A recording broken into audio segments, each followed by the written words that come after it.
answer to that question is pretty much twofold. One is I've always been fascinated by history.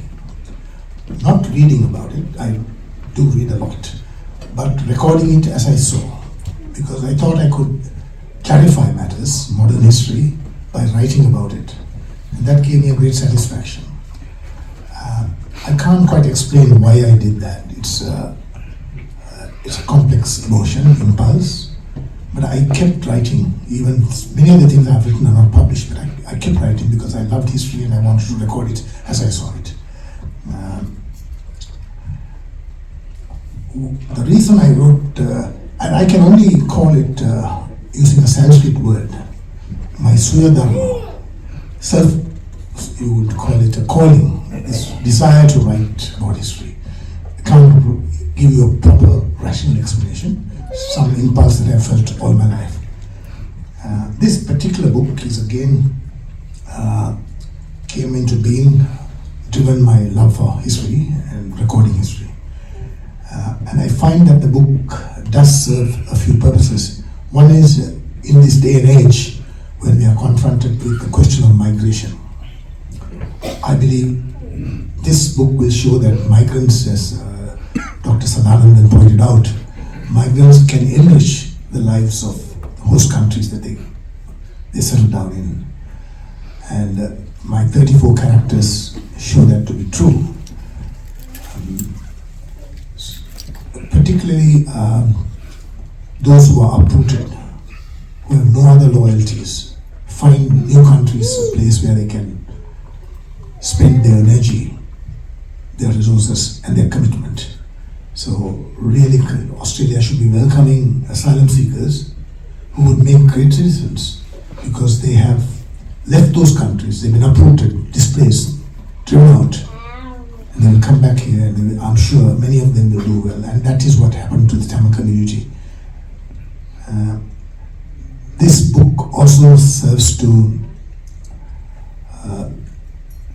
when it comes to a younger generation of Tamils, I find that many parents have sheltered them from knowing what was going on during the war years, probably because it was framed in terms of terrorism, and they wanted to protect their children.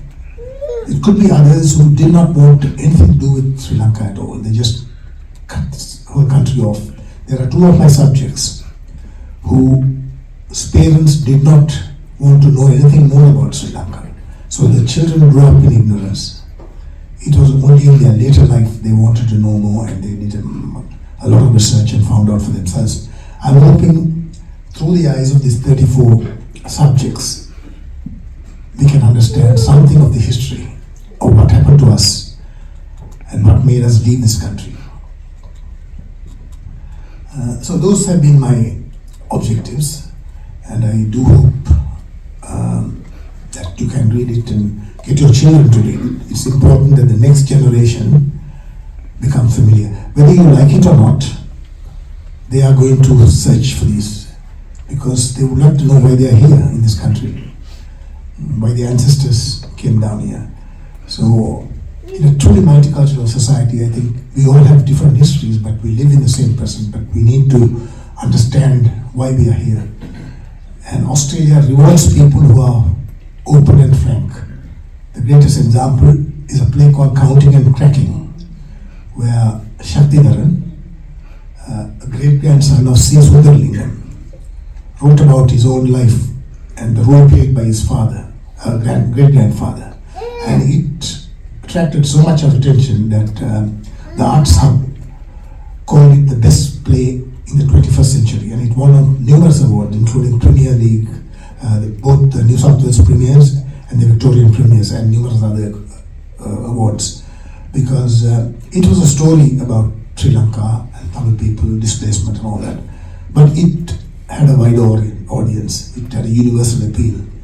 I'm hoping that some of these stories would appeal, go beyond the Tamil diaspora.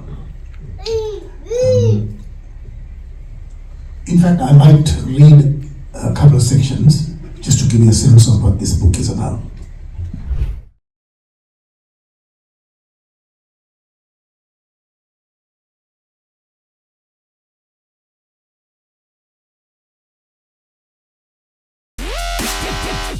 go.